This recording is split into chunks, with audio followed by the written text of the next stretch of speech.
just let me know. I want to hit this first. So am I sharing the huddle thing, right? Let me cancel my spotlight. Okay. All right, and then go ahead and try it again. Let me back out. It's a screen share. There we go. Okay. Perfect. Let me bring this chat up too, if I can figure out how more. All right, there it is. So I just want to make sure I got. And guys, even if you're defensive guys, I don't care. If you got questions, just if there's something you want to know, ask. But I just want to start with how would I look at a defense during a week? And really the way we look at it for option is you take, all right, here's the fullback's path, of course, on inside veer, 12 and 13 is inside leg of the guard. So we'd really want to look at, we need to be responsible for, as an O-line, everything inside the B gap.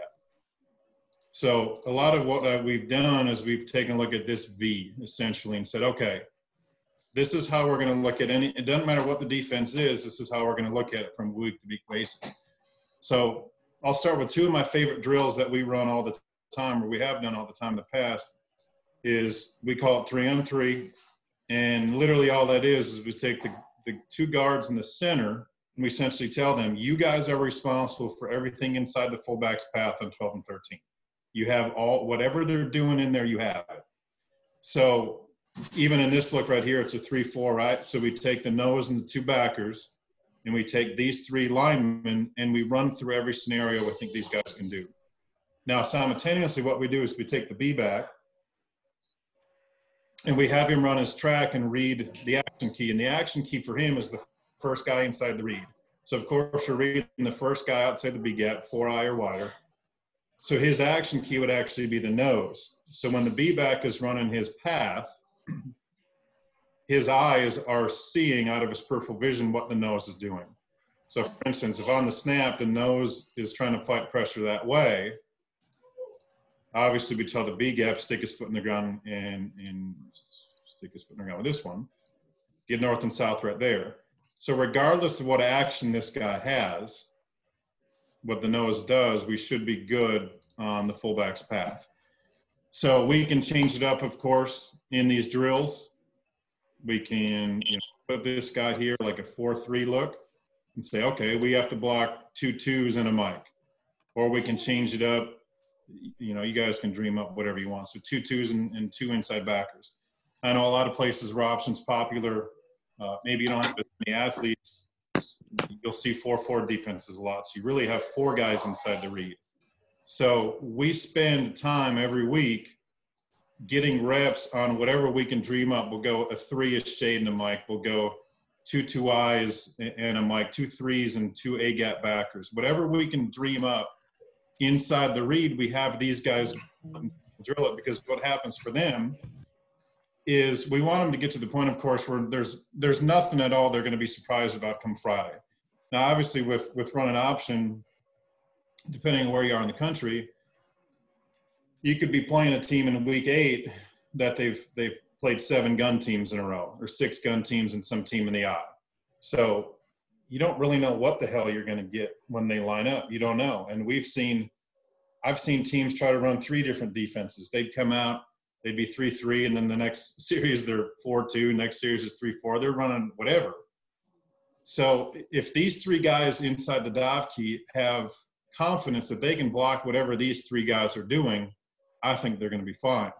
Conversely, on the outside, we run option drill. So obviously the way we identify these guys is your end is number 1. I shouldn't say your end. Whoever the first guy outside the B gap is number 1.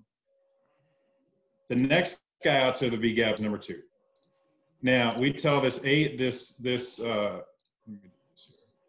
A back here, I call them slots and wings, just so they have a letter in case whatever formation we're in, they actually know where they are. I know a lot of, I know Navy just calls them A's and they just move them. But we give this guy a W and this guy an S. So if obviously we go trips right, they know who's moving. So put this guy back. So this wingback's job on 12 and 13, he's got number 3. Well, number 3, of course, is whichever guy's going to come tackle option. Obviously, you guys know that. Now, the trick that we tell this guy to identify, I've used hand signals in the past. I've actually called out numbers in the past. It kind of gets to the point where they just know. So for instance, if you have a too high look, we tell the receiver first, we go, hey, if you run a straight 9 route, if you run a vertical, can the safety come over the top and cover you? If the answer is no, then the wingback knows that safety has to be number 3. Because there's no way this guy can play here at 6. If this guy's bottom of the numbers, he runs a 9 and this guy's going to drop and cover. It's just not going to happen. So they know pretty much by alignment which one of these guys is 3 and 4. Now, of course, in a 1-high defense, and we'll talk about 4-4 in a minute, if you see a 1-high team, it's pretty straightforward. That guy's number 3 because he's the only one there. He's in the middle of the field. Now, some things we do with these guys. So we run a drill. We just call it perimeter drill. So we take another quarterback, take all the slots, and we work on every look they can see between 3 and 4. So we'll put them both at 7, or we'll move this guy down like a hard cover 2 and this guy over the top, and we'll work on every look they can see out from these guys.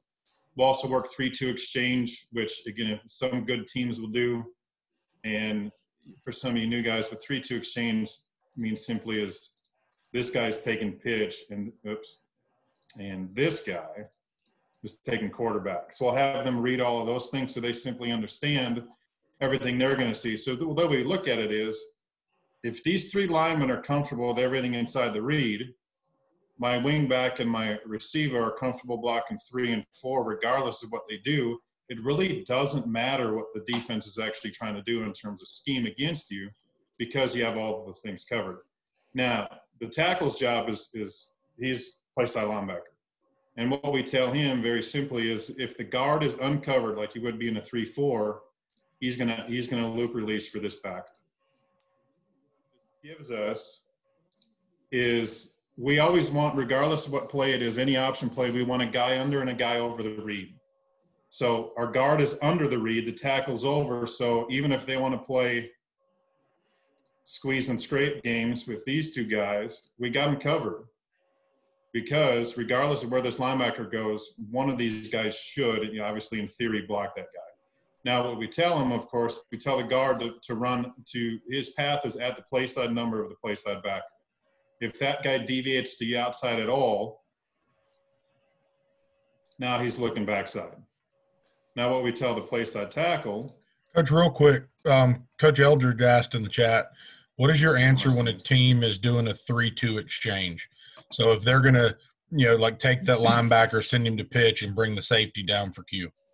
Right. The first thing we're going to take a look at, if they want to go a lot of 3-2 exchange, we know, and again, I know that the answer can't always be, well, just chuck the ball downfield. But if you have a good matchup with your X out here, it's one-on-one. So what we want to try to do, and I try to keep as few number of play actions in our playbook as we have to. I don't know about everyone else's kids, but the fewer amount of things you can make the kids remember, the better off y'all are going to be. So our simplest one obviously is post wheel. So we tell this guy here, of course, and we make it easy on the quarterback.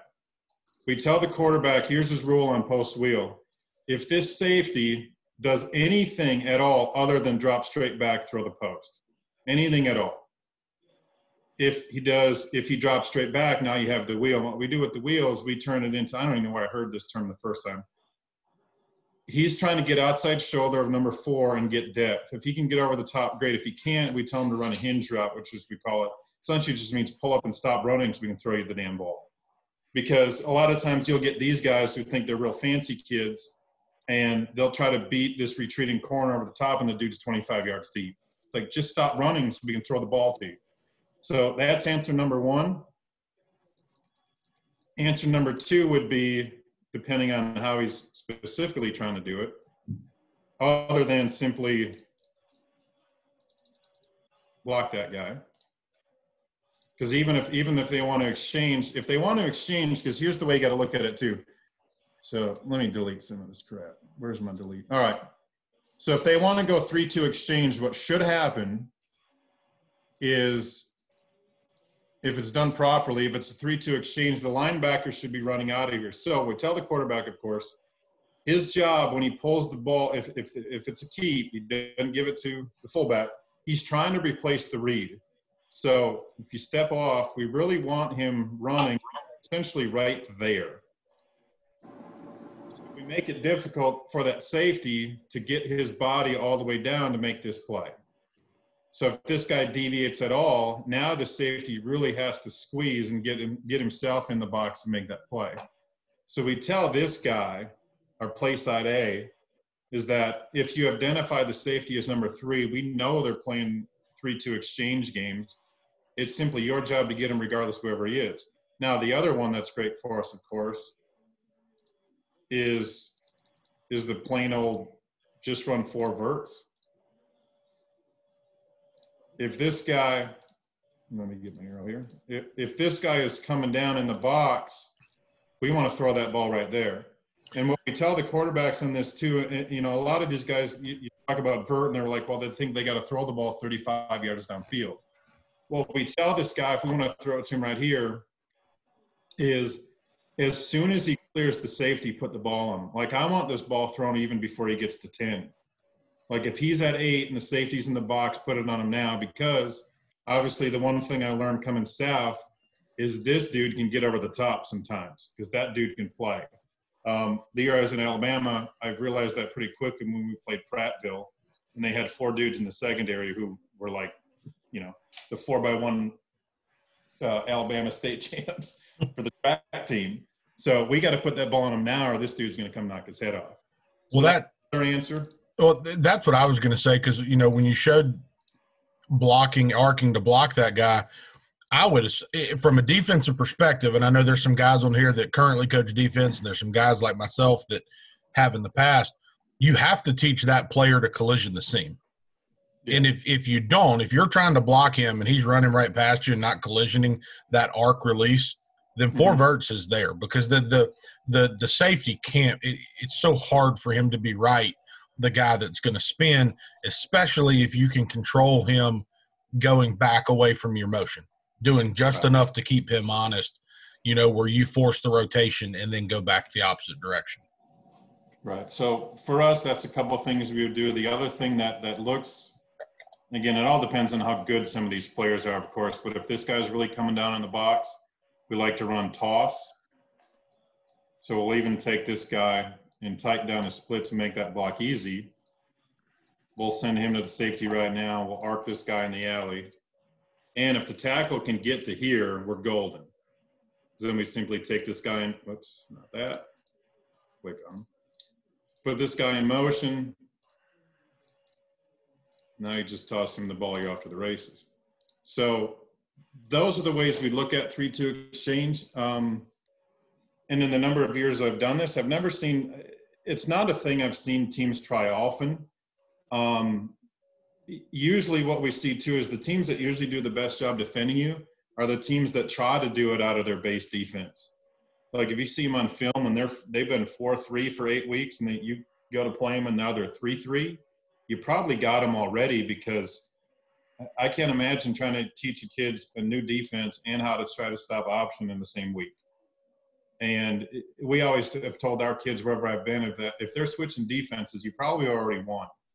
Now, the teams that have good coordinators and sit in their defense and play you, those are the teams that are hard to beat. Now, on the other hand, those are usually the teams you actually know what the defense is going to do. So then it turns into your proverbial chess match, because you actually know what the defense should be doing because you know they're going to be well coached.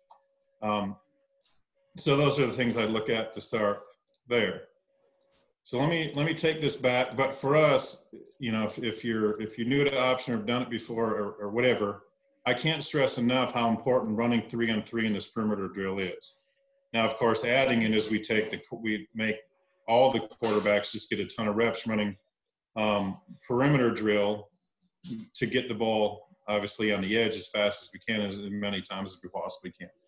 So if you run option drill, the perimeter part of it and the 3-on-3 part of it, that essentially covers 12 and 13, which should be the most important play you have. I know there was a debate years ago, of course, and a lot of times it's actually dependent on where people learned option, but there was a debate at one point of, well, which play is more important? Is it midline or is it inside veer? And a lot of guys from Texas actually thought it was midline because they damn invented the midline down there. and Fisher DeBerry actually took it from them and put it in an Air Force in the mid-'80s. So a lot of Texas guys are actually midline first guys, at least until recently. But 12 and 13 is the most important play you have. If you can run inside veer, then everything else, of course, builds off of that. So let me back up with some of this stuff. So now let me talk about just briefly some different defenses and even some things I think that I've seen that are hard, and things that defenses can do to cause you some problems. Now, a couple of things we've seen that are problems for us in places I've been. If you get a team that lines up, literally they'll sit here and they go 2 2s and 2 4s. And if these dudes can play, change him to a tackle. Essentially, here's how it works. Why do some people run option? Some people run option because their line sucks. Well, if your line sucks, it doesn't matter what you're running. I mean, it really doesn't. But if you play a team that is going to line up, let's say they got some big hosses on D-line, and they're good, like what the kids Rome had a couple of years back. If they want to line up in 2 2s and 2 4s, and they just want to maul these 4 players, there's not much you can do. Now, some of the answers we have to that, of course, if we see 2 2s and 2 4s, one of the first things we're going to try to do is actually get into heavy. Because if you're in heavy, and I see that question here in the chat, I'll get to it in a second. Now, if you add that extra guy in the line of scrimmage, they can't line up 2 2s and 2 4s. What are they going to do now? And usually what we've seen from these teams that want to do that is they just shift these guys over. Now, if they want to give you a shade of 5, a 3, and wherever, let's say 6, you have your whole offense back again, and you can run whatever you want because they're not in 2 2s and 2 4s anymore, and they can't just maul you. So one of the things that I'll look to go to quickly if we see a team that's just, I mean, they're not even playing gaps. Their D-line is coming off the ball just to make physical contact and keep the O-line on the line of scrimmage. The first thing we're going to do is go heavy to see if we can get them to change techniques and give ourselves some angles again. All right. Question in the chat, being a Texas guy, we like inside veer versus even and midline triple versus odd. Chris, let me ask you, now we've run midline triple, but I've never seen a need to run it other than if you see double eagle. And I'll show you some clips if I can. Change this guy to the nose. And I'll use the year I was in Alabama as an example, and I'll show you a couple on film. Is we played, I'm trying to remember how the hell they did it. I think they had one guy there, and these guys were super wide. I think is how they had it. I'll get a film in a second. Is if you play a team that wants to play double eagle, this is the time you absolutely have to have midline triple in my opinion. Because, of course, what you have is if you're running 12 and 13, so let's just take a look at the other things you got. If you're running 12 and 13, well, this guy's inside a 4-eye, so you gotta block him. You can't leave a 3-tech unblocked. So now the issue you have is, okay, let's say we double here. We run the fullback through the B gap, or through his aim point, through the inside leg of the guard. My arrow's just wide. So we scoop the backside. So we got these guys taken care of. Now the issue is here's 1 and here's 2. This looks good, but the problem is how the hell do you get this guy blocked? So what we've tried to do, and I'll show you the clips against Spain Park, is we took this guy. I think we just calling it hammer. So we took this guy and said, you got to go right now to the Mike backer. So what that did for us then is that made he's 1, he's 2. Your A-back can still block number 3, get in the alley, find number 3, whether it's the safety or the corner, and we still have something to work with. Now, the issue, of course, is they have an unblocked guy over there. So that's a problem too, but at least it works. At least it's something you can do. So what we started doing is we played, and of course I remember all this crap vividly because that's how coaches are. They remember when they damn lose. So we played Prattville in, I think, week 6. And obviously I was at Pelham High School in Alabama, and they were a great program in the past. And when I was there, they were still good, but they weren't as good as they were in the earlier 90s, earlier 2000s. Them really good teams back in the day. So we were playing Prattville, and they lined up like this, and we didn't really have any answers because the head coach didn't let me put in midline triple. Well, he found out after this game we needed midline triple, and we played Spain Park in week 9, who I think was ranked about 7th in the state, and we beat them because we had it in. So the reason I like midline triple against this, of course, is – oops, I don't want an arrow on a block. So you can run him right there. Now, it gives you all your angles that you really want. So midline triple, of course, all it means is in regular midline, you're leaving the 3 technique on block and you're blocking everyone else. Well, midline triple, you're also leaving the next guy on block. So inside release there. Now, same thing I said earlier, we want a guy over and under the read, right? If you run midline triple, you still have a guy over and under the read. Because your tackles you read, your tackles number 1, your ends number 2. And regardless of what game is, now you have this guy blocked, you don't need to bring the receiver into the play. So now, for the other guys here, he can, of course, stalk, run him off, whatever that guy wants to do. Now, for 3.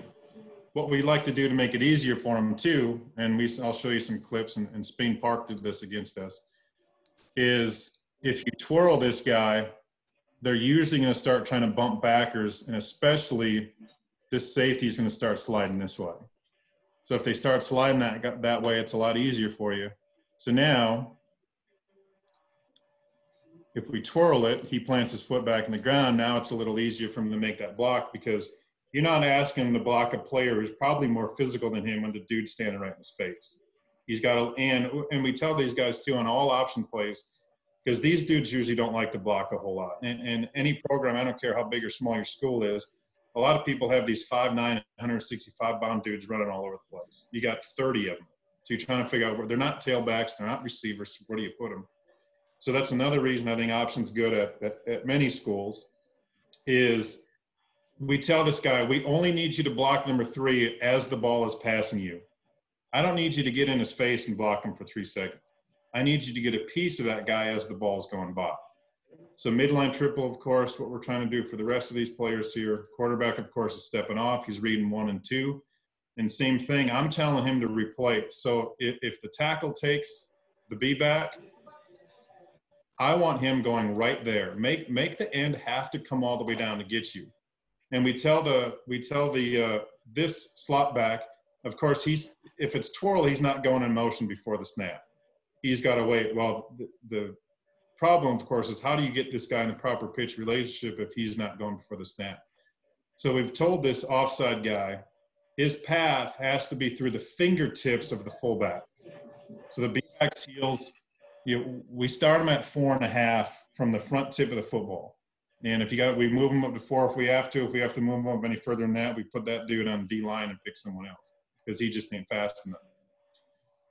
So we tell him he's got to get through the fingertips of the fullback. We tell him get width first because a lot of times, especially young kids, they'll kind of get in here and they'll sort of just drift and look at the quarterback. Well, the problem is they're about 4 dang feet away. So we tell him if he gets width first, now he can get upfield and get his 5-yard relationship from the quarterback and we're good to go. This play right here is the only reason that we beat Spain Park. And like I said, I think they were 7th in the state of Alabama. They were a very, very good team. They had dudes on defense we couldn't block if we were running other things. But was Chip Lindsey, that's the head coach at Troy now, was he the head coach at Spain Park then? It may have been after he left. I have to look because I think there was a transition in there where I think they had about 3 head coaches in 4 years. Yeah. The reason why I don't remember. All I knew is like their DC had coached at UAB and somewhere else, and the head coaches. I mean, they were great. They were well coached, but we didn't run any midline triple before we played them. Coach Field says, "How often do you pitch on midline triple?" A few times, and if we pitch it, it's probably a touchdown. So it's not often, but it's one of those things. If you get it there, it's probably 6 points.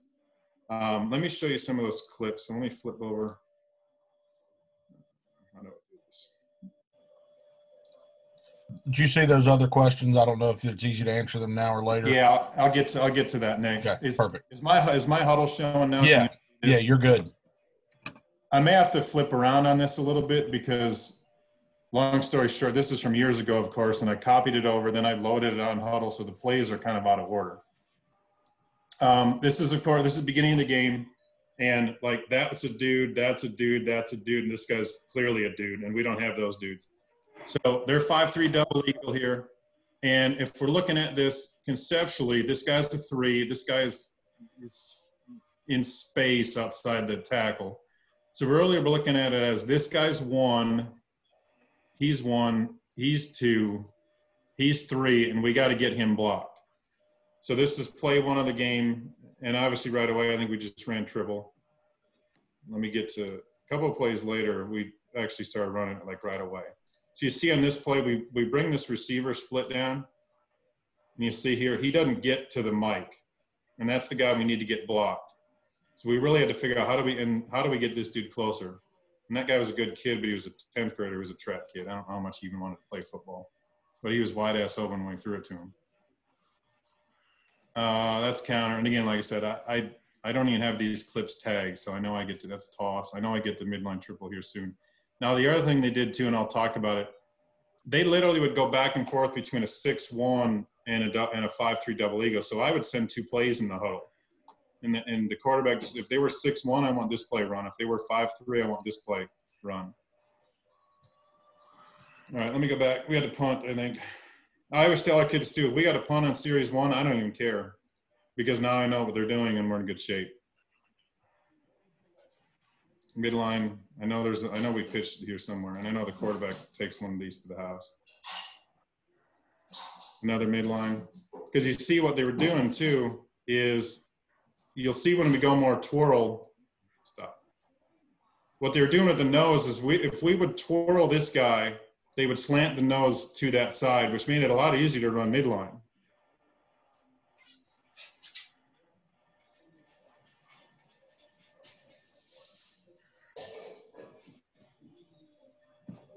So I think the quarterback house is, and this kid, the quarterback's name is Devin Mines. He had an offer to go to Citadel. He actually went to Clark, Atlanta at the last minute. All right, so nose slants away because the motion's going this way. So here's one. This is, and I think this is supposed to be regular midline. My tackle might have just whiffed. He just missed. So the 3 comes down. The 5 is lost. You don't know where the ball is. And now you see the safety too. Where's the safety think the ball is? The safety's back here. They're 1 high. Safety's in the box. Corner doesn't know where the ball is either. And I'm pretty sure he houses it. He had about 3 long runs like this throughout the night. All right, let me show you one more series of this and I'll get back to those other questions. But for us, really the only, I mean, I know other people got different opinions than me, which is fine. But for us, and for me, when I've ever done this, I only need midline triple if they're double eagle. If they're not double eagle, I don't think you need it, but that's me.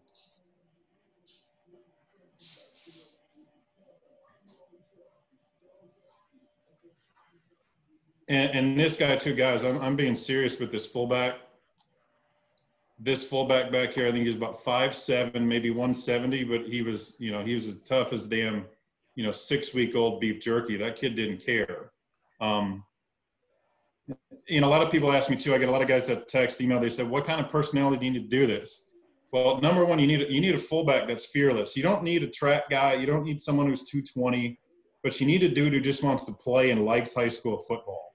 And he's a team guy, because if he's a prima donna all about himself, he's got a face shield and two hand towels on his waist, he's probably not your guy because he's not going to want to stick it in there all the time. Let me back out to this, and then I'll answer these other 2 questions. But for us, that's the reason for me that I'm going midline triple. All right, how do you guard? Next question, do your guard and center's rules change against a 3-3 stack? So let me talk about what we do against a stack. I've always, forever gotten stat questions because that's what people do. You run stacks. All right, let's move some of these guys. All right, slide him over, stack the backers. These dudes are out in space. All right. So if we're running 3-3, now here's the issue. Let's just start with 12 and 13 against the 3-3. Now, of course, you're reading, this is one, well, here's the issue. Let me back up even further. You have these three plus the safety. Now, the issue is we tried this. Yes. Is obviously we base here, scoop the backside to run 12. Have him come down, have the guard come down. His role is ace to play side linebacker. Now, how do we get the tackle to that guy? That was always the problem we had because we knew we wanted to block him, at least initially. We didn't want to make him number 2 because he's not 2. This guy's 2 out here. So what we tried to do initially was we tried to take the tackle inside, release him for here, and again, guy under and guy over the read, and now we're in good shape. The problem we had is if this guy's any good, if this, that 4 tech is any good, he's not going to let the tackle have a free release to the backer all the time. And you're going to have a lot of collisions, and you're going to have too many butts in the hole, and it's just a total pain in the ass. So that was an issue for us. Now, let me say this too. Anytime we see odd fronts, we're putting the tackle split at 4. So from guard to tackle, we're going 4 here because we want to widen those guys out as far as we can, especially against stacks, because they're awfully thin on the inside if they let this guy go up to 4. So a couple ways we actually did this with some tags and some other things. So number one, we started twirling this, and then we would take him and we would have him block the end as number 3. We would take the tackle, put him in the alley for the safety. Now, where that helped us was now this tackle's looking at going, is it toss or what the hell are they running? Because he's outside release. So if tackles are seeing an outside release, before techs are seeing outside releases by the tackle, it slows them down, which for our B-back, it made this a little more palpable for him because now this dude isn't always coming down. And the way we taught our quarterbacks this is essentially we told them, right, you have an area read. You're reading the tackle and the stack backer. If either of these dudes put their face over the fullback's trade tracks, pull the ball. That's kind of what we told them. So if no one is sticking their face over this path, we'll hand it off. And even if it's the backer and he shovels over, all right, fine, I'll take 4 yards. And if we make a miss, it's 8 or 12 or 15. And obviously, if the tackle comes down and takes him, now we're telling the quarterback, now you're just reading the linebacker. So that's how we started handling that. Some other things we did against the 3-3 is we started saying, all right, how do we – and the issue, of course, you're short a guy to run midline too. So you started to do some – I don't want to say old-fashioned stuff, but we started doing some things where we'd put this guy in motion and we'd have him go block him and just run also like, essentially so just some old school power stuff where we just take the fullback, have him stick it here, and we would just run a bunch of follow and just try to maul that guy with a couple of players. But those are some things we do against the 3-3. In terms of how do the centers and guards rules change to run triple, they don't. Getting back to the question, they don't. Your center's rule is he's base to ace. So he's essentially responsible for the play side A gap. So obviously if the nose comes over the top, that's a crack arrow. If the nose is trying to slide over, he stays on the nose, your B-back is just reading that track. The guard, same thing. If he's uncovered, has no one here, he's got the first inside linebacker. So there's no one at all to run to cover him, he goes inside. So that's kind of how we'd look at blocking 12 and 13 against the 3-3. Some other things we can do against these guys, because, again, I get a lot of questions. So the issue a lot of 3-3 teams have trying to play option is these dudes are dual responsibility guys. They have to be responsible in the option game, and they also have to be responsible to cover people in when you're running routes, when you throw the ball. So we've done a lot of things we've tried to do to manipulate these guys. The first one, again, an easy adjustment is always just come down and run toss. So crack him right there. Put him on the edge. I don't know why my damn arrows are doing that. There you go. So put him on the edge, get the ball tossed. The other thing we've tried to do too again, is run a lot of play actions at this guy to get this guy conflicted in between, are they running option at me? Because, again, once we started blocking this guy and didn't cut him loose, we could twirl and still run vertical route by this guy.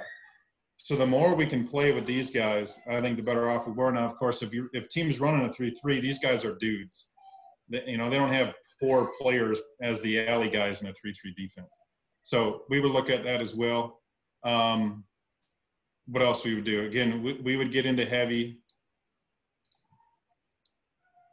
Because now I know what 3-3 guys don't like to do is they really don't want to break up their stats. So if you're playing this, and I know, and it's not technically tight end wing, but I know most 3-3 guys I've ever talked to, they really don't like tight end wing because now there's a lot of bodies they got to account for sort of in the same spot. So we would get into stuff like this. The other one I like, and I'm just kind of going all over the place here on a 3-3, but that's a good one. And one I really do like, and this was our answer against that 6-1 that we saw against Spain Park 2, is we would just run 14 and 15. Because this guy, again, I don't know, whatever his job has been most of the week, it's probably pitch or quarterback, and they're trying to slow play to get the safety in the alley for pitch. So if you run 14, which for us is just outside veer, we just tell the tackle, base that guy. We're taking SA back right to that linebacker, and we're just reading him. He's over the top. Oops, not that way. And our receiver over to the side of here, he's just stalking. So what do you have for this guy? The full B-back is running inside the leg of the tackle, and this guy has to make that play. If that dude don't make the play, obviously your quarterback keeps the ball. But during the practice week, this guy has probably been, he's definitely not been the B-back player all week in practice. So now he's getting a free run and B-back at him, and now he's really conflicted again. He goes to sideline, coach, what the hell do I do now? So now you're in games with that player. And I know there's great high school football players out there. I've coached many of them. But if it's a chess match between the OC and one dude on defense, I'll take the OC all the time. I don't care who it is. Because coaches know more football than the kids playing defense.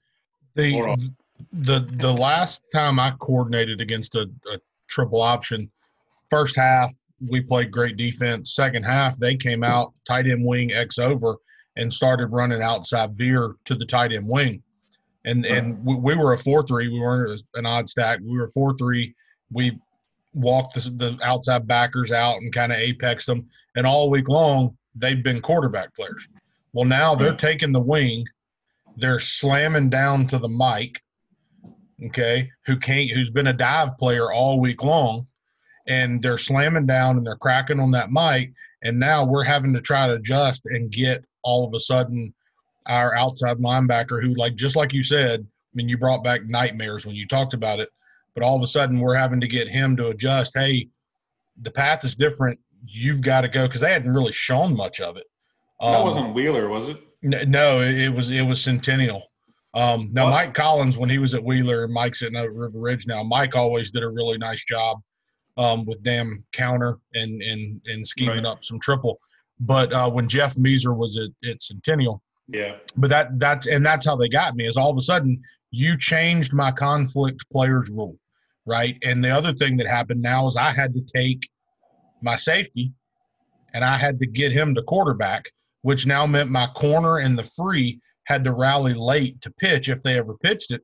It put us in a bind that second half. I mean, we had really well. And after the first drive of the game, we played really well. All of a sudden in the second half, man, we were bleeding a lot.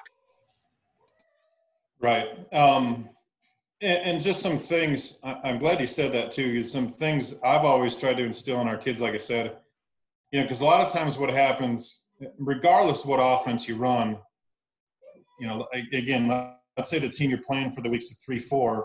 So, of course, you're mostly practicing against what you think they're going to do on Friday. All of a sudden you come to Friday and there's something totally different. The first thing the kids are going to do is panic. Because now they're trying to think, oh, crap, what the hell are my rules? This isn't what I practice. Now I've got to come up and think about where they're lined up. So regardless of where I've been as an option guy, I've always said, look, I don't care if we go 3 and out in the first series. Because now we all know, not just me, you guys know how they line up. So now we know what we're going to do, because now we have a plan, because they've showed us what their plan is. And like I said, that's why I've always seen teams that if they change their defense from what they've showed you on film, they're at a huge disadvantage. If they play you in their base, they're going to have a chance. They're going to have a shot.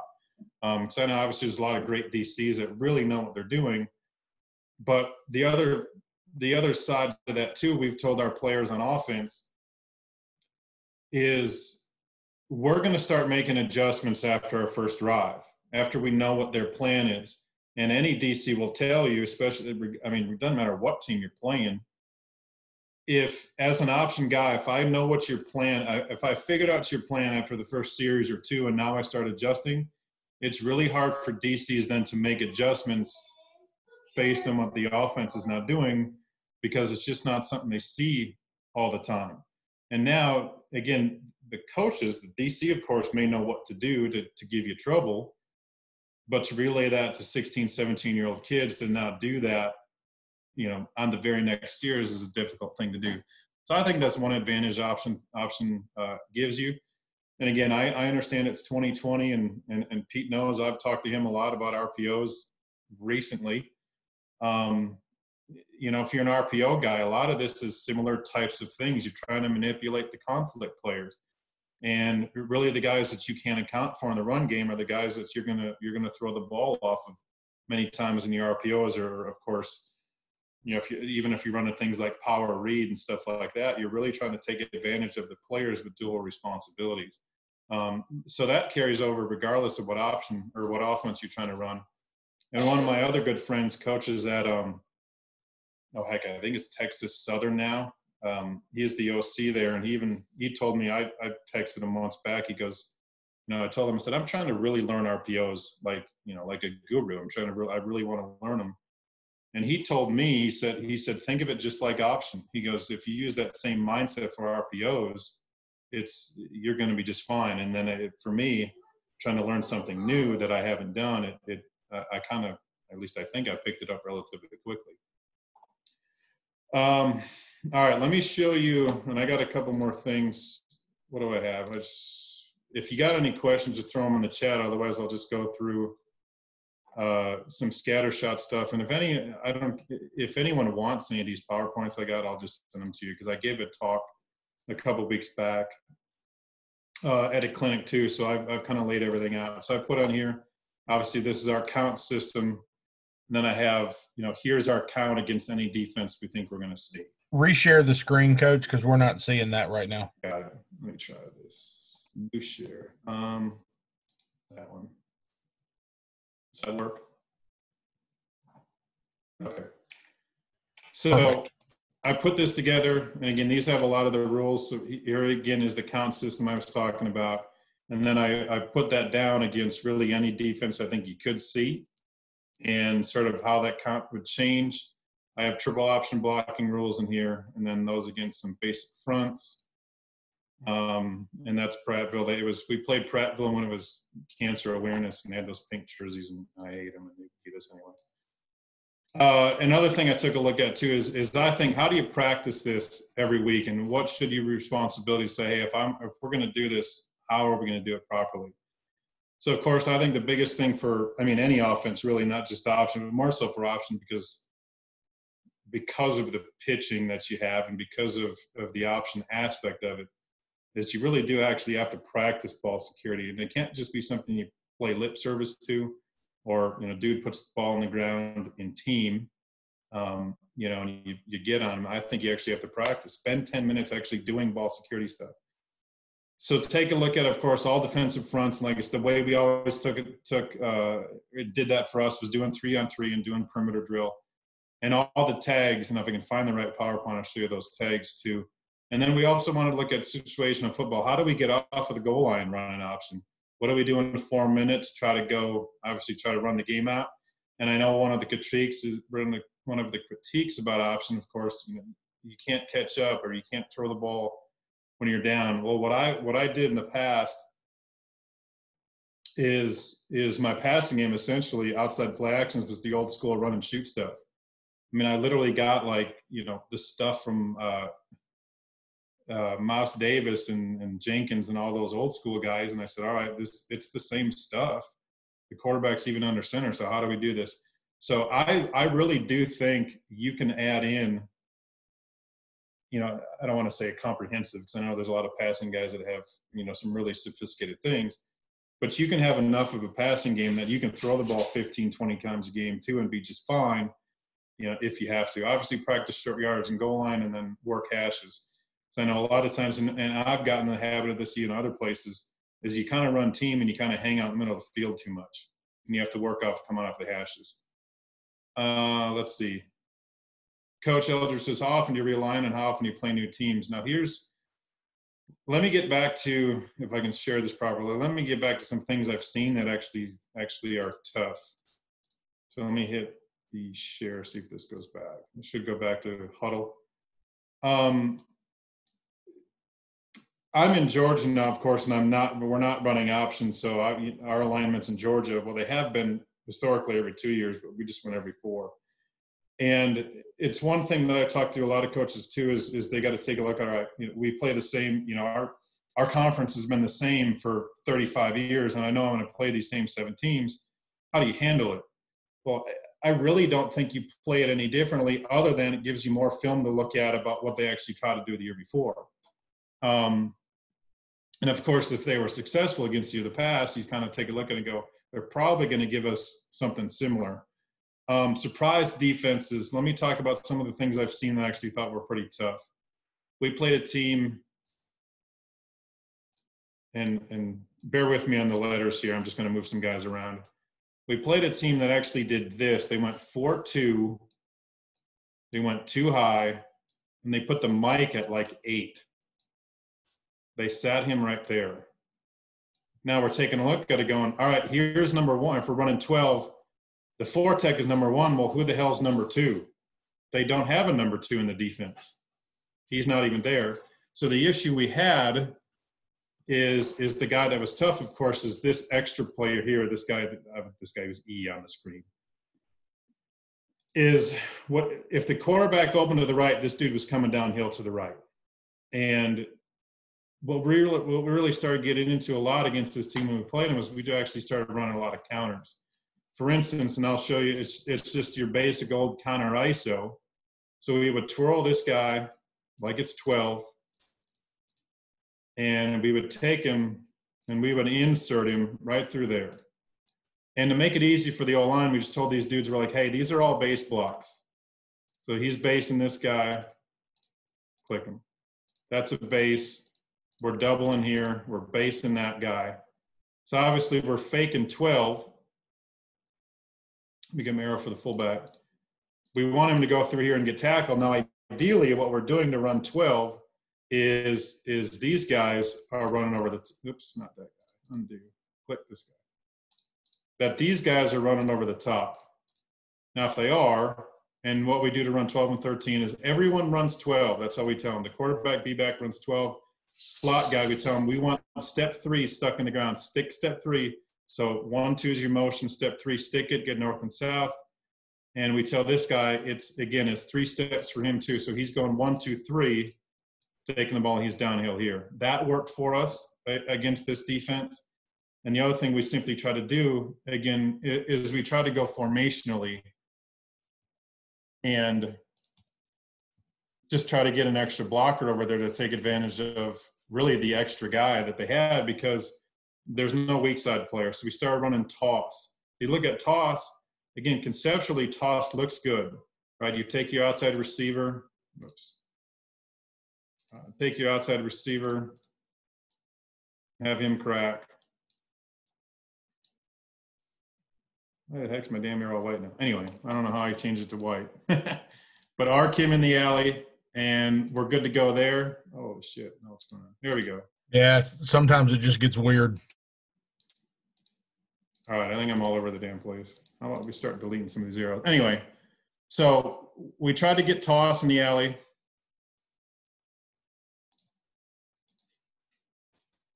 And we just really tried to take advantage of the fact that they were usually using that player to play over the top. Other things we saw that were tough, like I said, we played that. It's not, I mean, I shouldn't say it's tough based on It is tough based on what they're doing, but it's not something to surprise. Move over. Move over. All right, now can you move it over?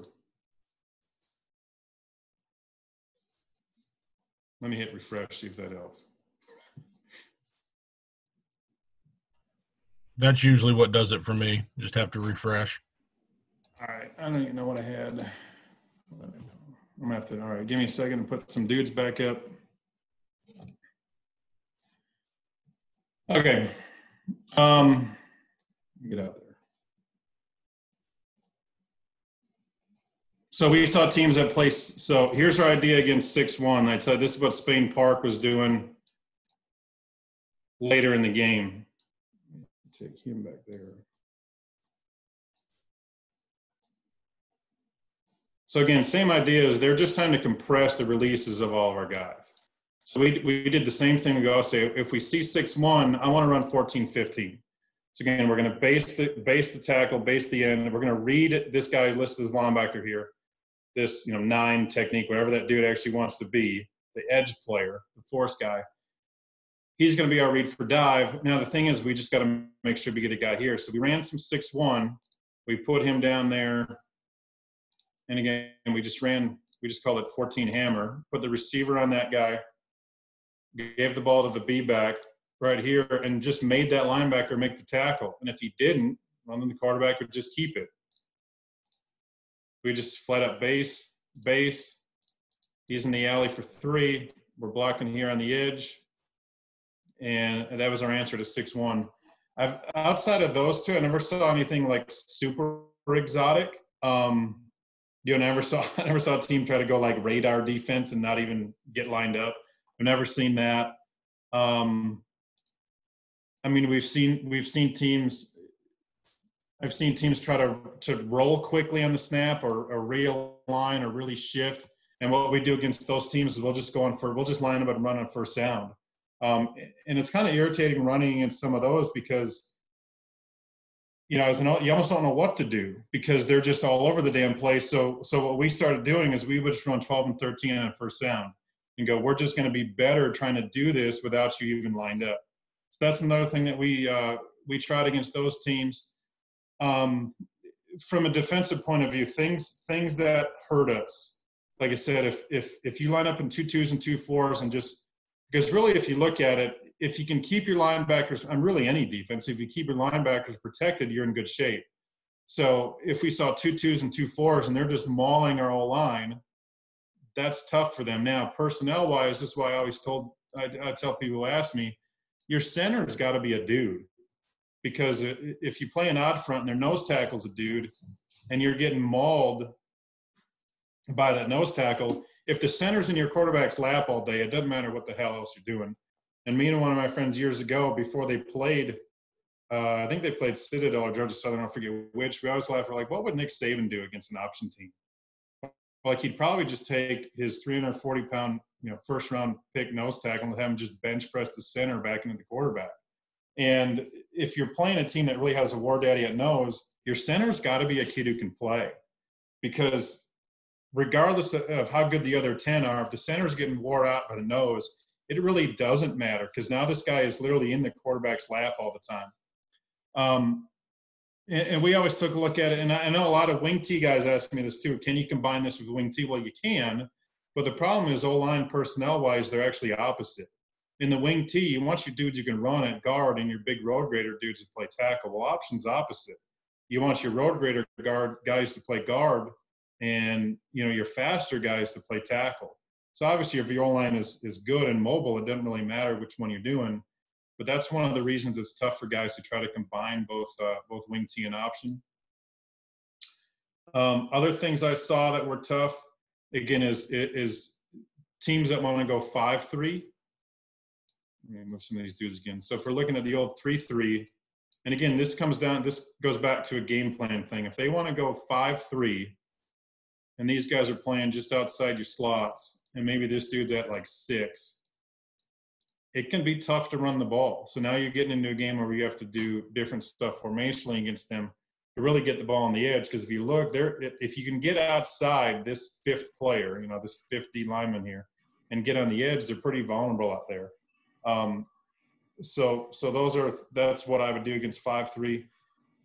Like I said, I know it's maybe a cliche answer to give, but outside of the defense just having better players, as long as you got a couple of months to put it in, I've never really seen issues with anything. Obviously, I know a lot of first-year guys that call me, they struggle, and Pete knows this. We tried to run some option at Campbell this year, really halfway through the season. That was a bad idea for a number of reasons, because it's not something you can try to get done in 2 weeks. Now, if you take over a program and even start in June or July, you can do it, because sort of one of the other tricks is it's not as complicated to put in as people think. It really isn't. There's really only a handful of concepts. And once your team gets them and understands them, I think you're in pretty good shape. And you can really – and the kids, especially the O-line loved this. All the ones I've had do, because they sort of see them as being really important for what's actually going on rather than the skill kids. So if your O-line can buy in and they're excited, and I've seen this when the O-line are coming off the field and they can tell you what the defense is doing, or even, God forbid, suggest what we should do next, I think that's when you're in good shape with it, because they actually understand conceptually what you're trying to do, and they understand, hey, we can probably do this and this will work. And I'll give you another example. We played a stack team. And again, how the hell did we run 12 and 13 to this? And my tackle had a good idea, and we actually gave it a shot and it worked. So we actually had him base to run 12. We ran this like normal, and we actually told the quarterback to read the backer as number 1. So we read the stack backer as 1 and this overhang backer as 2, and just base that guy. And that was actually my tackle's, suggestion. He goes, Coach, let me just block that guy and you can read the linebacker. I said, okay. We gave it a shot, and we ran it, I think, 6 or 7 times the rest of the day. And now, again, the tough thing is you're telling this linebacker now, who hasn't probably been the fullback player all week in practice, he's got the dive all the time because we're taking the fork technique. So, just like any other offense, there's things in there that are complicated for the kids. But I think like the bachelor's level stuff isn't as hard as people think it is to put it in. Now, if you need the doctoral level stuff and you're getting to that level, I think that's when the kids actually have fun with it, though. But at a basic level, and again, it's like any other offense. It takes the time to put in, and once you have the kids buy into what you're trying to do, I think you can have success with it. Again, obviously, me being older now and maybe a little wiser, hopefully I get in 7A Georgia. Doing this probably wouldn't be very popular for a number of reasons, what it is, I understand. But I think if, even in the South, if you're not at some huge metro team that there's, I don't want to say distractions, but there's other considerations based on what you're trying to do. If you're some 2A or 3A at a county school out somewhere, I think you can really dominate with something like this. But that's just my own personal opinion. I know you and I have got any questions or whatever. I know you and I have talked about this a little bit before. But you mentioned Robert earlier, obviously at North Cobb, and when Robert was the head coach at Riverwood, you worked with his teams, helped them install the offense, and they did a lot of it from the pistol and right. gun, and not necessarily under center. And timing changes. But if you're a school that maybe it's for perception reasons, maybe it's for whatever, how effective can you be backing the quarterback up a little bit? I mean, we've seen Georgia Southern do some of it, right. In the past. But I guess really my question is, what concepts do you feel like are harder to run, and what can stay the same for you when you're – Well, I'll give you a first-hand example from this year, because we had and again, if you don't know, if you're outside of Georgia, I went to a program. I literally traded in 15-0 to go 0-10, because the school I left just won the state championship in Georgia this year. But we had a quarterback who was a throw-it guy. If he got protection, he could be a fine quarterback. Well, the problem is our O-line just wasn't very good. So we tried to put it in mid-year. And again, there was pushback by some of the skill kids, even at a program that's never really been good. just because they didn't see it as fun. They didn't think they were going to get the ball as much. So we kind of mind tricked them a little bit. And I said, all right, what if we just move the quarterback back and run it out of the pistol and do the same stuff? Well, now the kid, I even had one of my receivers, he goes, Coach, this is awesome. He goes, we're combining the triple and the spread. This is great. And I'm thinking, well, we just moved the quarterback back. We're still running the same plays. And he thought it was excellent. The first issue we had is we had to figure out how far do you put the B-back back? Because obviously you want them to hit the line of scrimmage pretty quickly.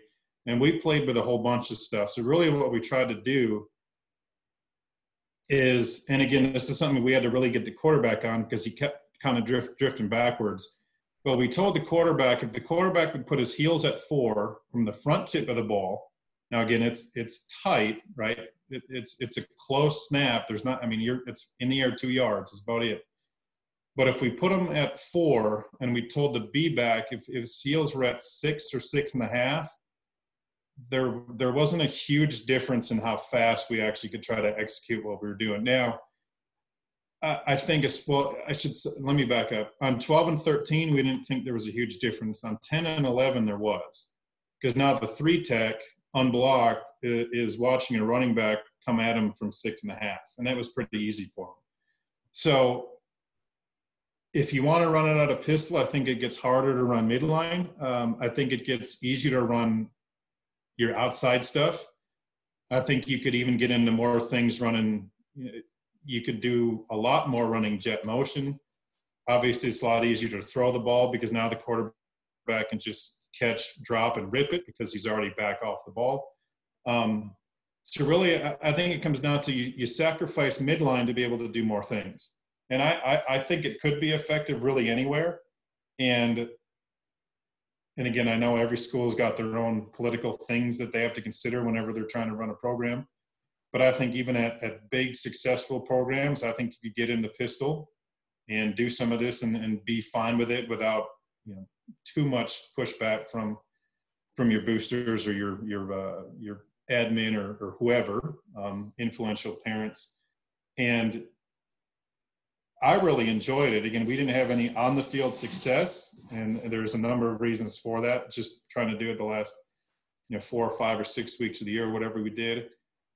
But I kind of looked at it as sort of an experiment to see if it could work. And I really think if you had a team and had time to do it, I really think it would open some things up, because I also think it makes you a little more flexible in terms of your personnel. Because if your quarterback is really more of a chuck it guy, and not, he's not a real, hey, I want to run it all the time type of quarterback, it gives you a lot of things you can do without completely altering what you're actually trying to do. And he said, all you're really cutting out is midline, but if you want to get more sophisticated in the passing game, you can. If you want to run more counter stuff, you can. If you want to do anything with the sort of jet series, you can. Hell, we even talked about back in the spring, we were talking about, and I don't know why this fell out of favor, Pete. I think you and I were talking about this. Like the old school, like when Urban Meyer was at Utah running shovel option and that kind of stuff. That stuff is great. And I think if you do that out of pistol, I think that would work fantastically well as well. So I don't know. I think it could work. It's just an issue of getting this guy to the line as fast as you can.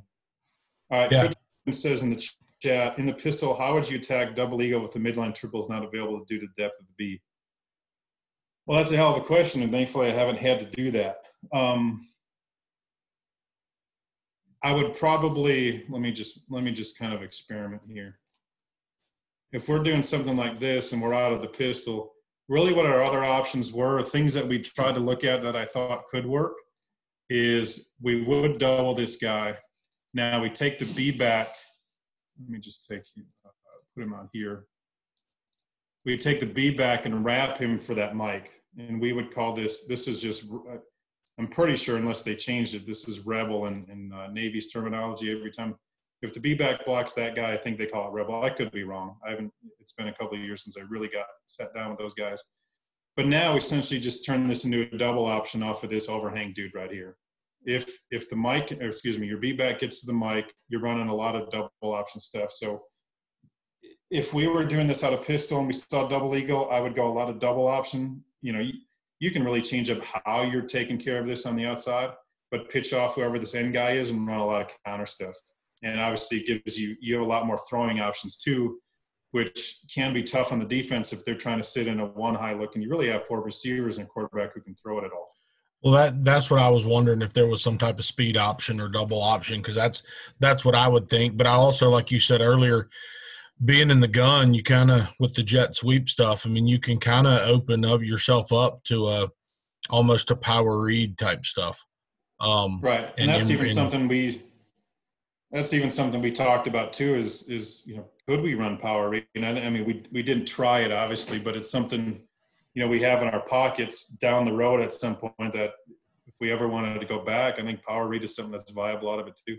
It's one with the depth of the quarterback. I would think, if you get a team that just decides, hey, we're going to mesh charge, right at you, that maybe it's hard to handle because you're a little closer to the line of scrimmage.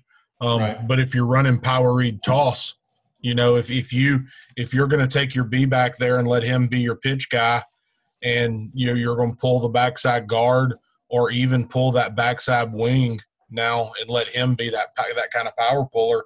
Now, right. You kind of take the mesh charge out, because you can get hat for hat on the boundary, make the tackle, and let the backer be, let the guy on that 9 or whatever he is, let him be wrong. Right. And I think being in the pistol helps you do that. Yeah, like I said, it was something I was ready to experiment with, and as you know, we're not going to, but it's always something that might be there for me down the road. For sure. Anybody else got any questions, guys?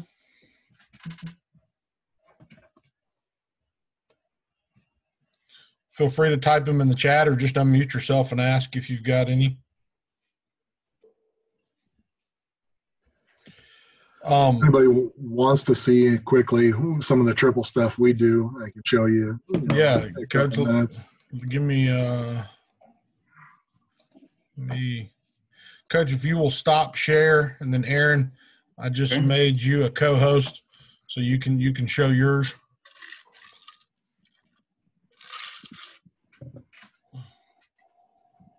Can you see that? Yes, sir. All right. So yeah, this is what we do. I guess if I go to the type view, if we're running triple over here.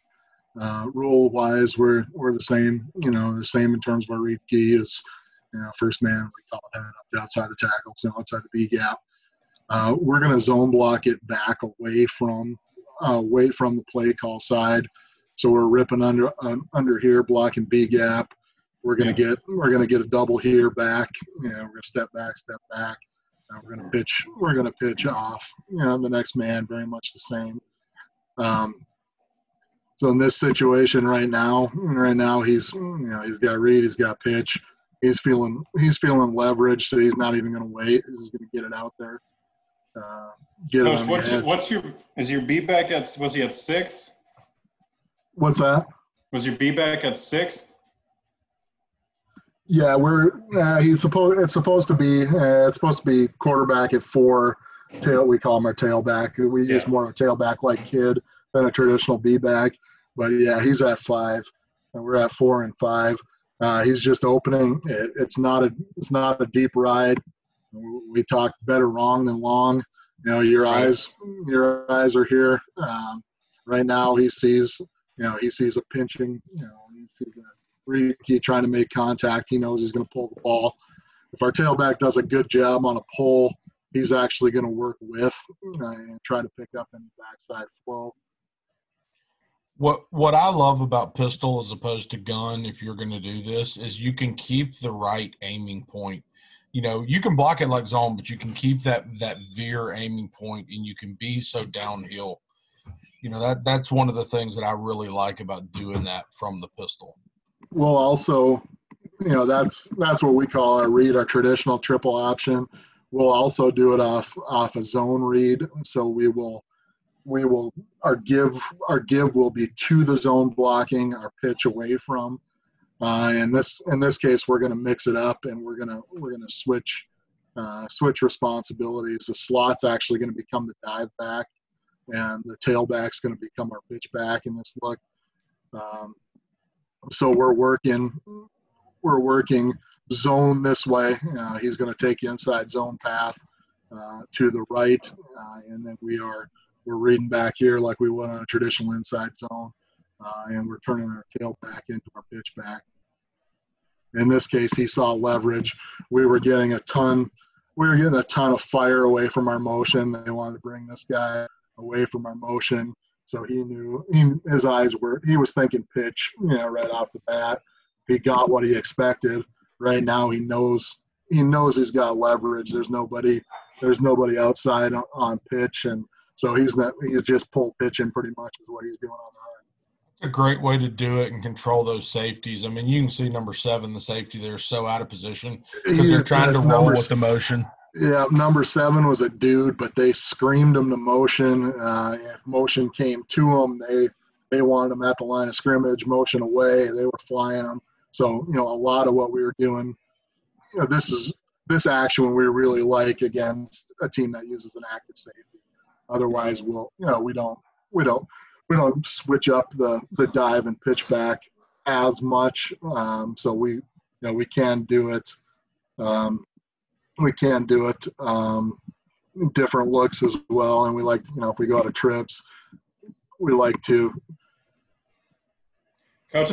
we'll zone back to where the motion came from, and pitch away from it as well.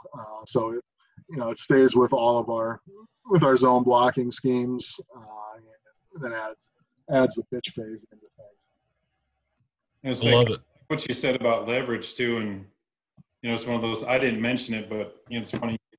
You start thinking of stuff as soon as other people start talking about it. But I don't care what offense you're in. Quarterbacks obviously, they're like, hey, I mean, they're not proud of taking 30 shots a game. So one thing we've always told our quarterbacks, especially too, and you said it, I think in every clip, is we always told them if the pitchback has leverage on number 2, pitch it right now. You don't need to wait till the dude's in your face. And we'll get rid of the ball so you're not taking those hits. And I think, and again, especially, you got to do a sell job sometimes if you go to a new school to get the kids to, because it's just different. They don't see it on TV all the time. But if you can convince your quarterback, hey, here are all the ways we're gonna try to make it easy for you. And once you get them to understand the concept and idea of leverage pitching, I think it's great because now he's getting rid of the ball and it's on the edge and it's where the ball needs to be, and that guy and your quarterback never gets touched. Yeah, it's safe. Some of the things, obviously, as an option guy, some of the things we'll try to do is, we'll have 4-3 teams who want to give us a give read and then fold the inside linebacker or the outside linebacker in. You've given the ball and you don't have it accounted for. We got the best team in our league year in and year out wants to do that, and we'll score 2 long touchdowns against them. Not have a chance to beat them, but end up beating them because we'll leverage them a couple times when they poke their nose in there and hit a home run. So yeah, that's teaching our kid to look at that stack, look at leverage is pretty important for us, which obviously under center is as well. That's good stuff. Real good stuff. Anybody got anything else? Any other questions?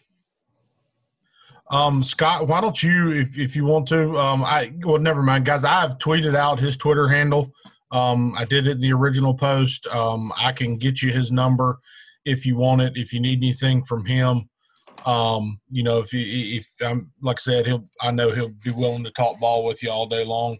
And I can probably get you in contact with Aaron too, if you're interested in this stuff. So, I appreciate everybody coming out, and I know I've got 2 pages of notes of stuff that, my quarterback is not built to be a kid to run the triple right now. I don't know if you will ever find me running the Flexbone, but I'll be damned if there's not always going to be some facet of option in what I'm doing, because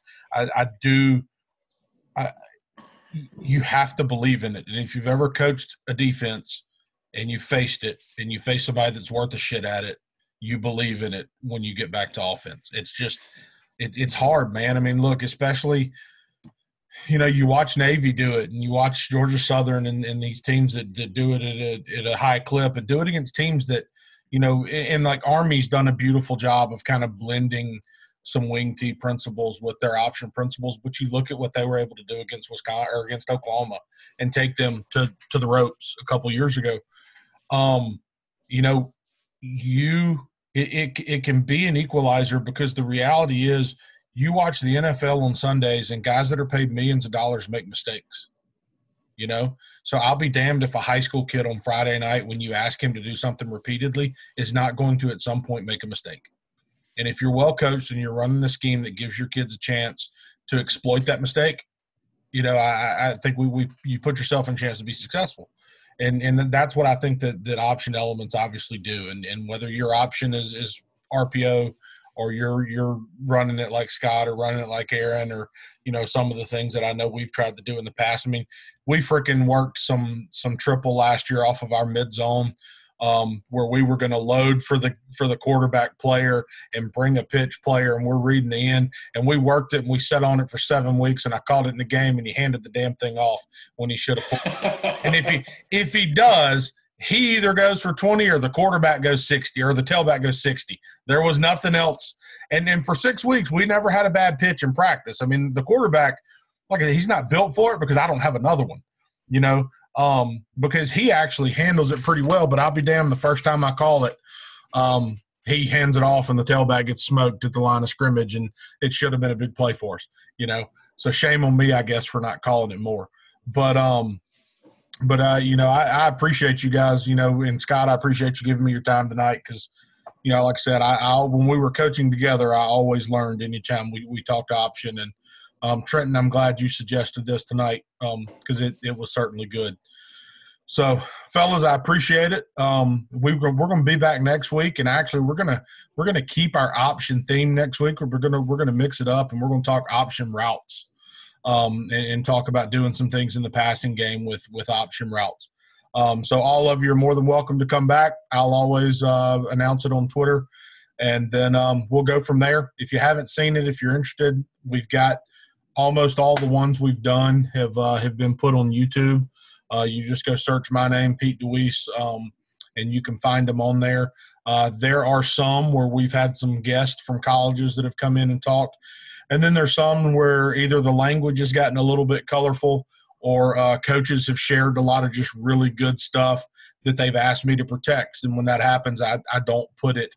I don't put it on YouTube, but that doesn't mean I don't have it. So if you're looking for something, feel free to reach out to me, because, like I said in the beginning, I started doing this because it's a chance for me to learn, because this is a profession where we never stop learning, and if you do, you get left behind. So appreciate you, fellas. I'm going to sign off before the wife hates me. But I hope y'all have a good evening. Hope if you're back with your team, hope you get in some good work this week, and hope to see y'all back next week. Thanks, Pete. All right. Thanks again, Scott. Take care, fellas.